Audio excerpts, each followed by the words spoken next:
இதே கடாயில் இன்னும் கொஞ்சம் எண்ணெய் விட்டாச்சு. கொஞ்சம் கடுகு போட்டிருக்கேன். கடுகு நல்லா பொரிட்டு. கடுகு நல்லா பொரிஞ்சிருச்சு. இதில் கொஞ்சம் சீரகம்,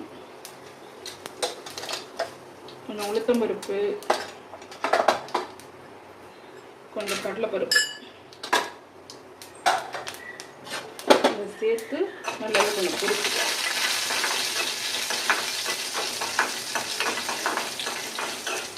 பருப்பு வந்து கொஞ்சம் கோல்டன் ப்ரௌன் கலர் வரட்டும். வந்தோடனே இங்கே நான் கருணக்கிழங்கை வந்து கட் பண்ணி உப்பு போட்டு வேக வச்சு வச்சுருக்கேன். அதுலேயே கொஞ்சம் கருவேப்பிலை போட்டு வச்சுருக்கேன். இதை வந்து பொரியல் பண்ணிக்கலாம்.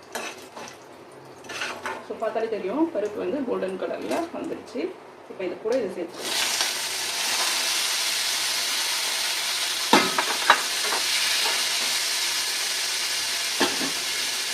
ஆல்ரெடி உப்பு போட்டாச்சு. இப்போ உப்பு போட வேண்டியதில்லை. நம்ம இதுக்கு காரம் மட்டும் போட்டுக்கலாம்.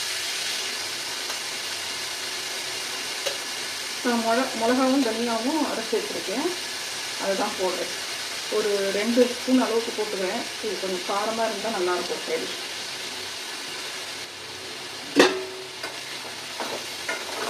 இது நல்லா கிளறி விட்டு சிம்மில் வச்சு விட்டுடலாம். ஒரு 2 நிமிஷம் சிம்மில் வச்சு விட்டோம்னா நல்லா கிறிஸ்பியாக வந்துடும்.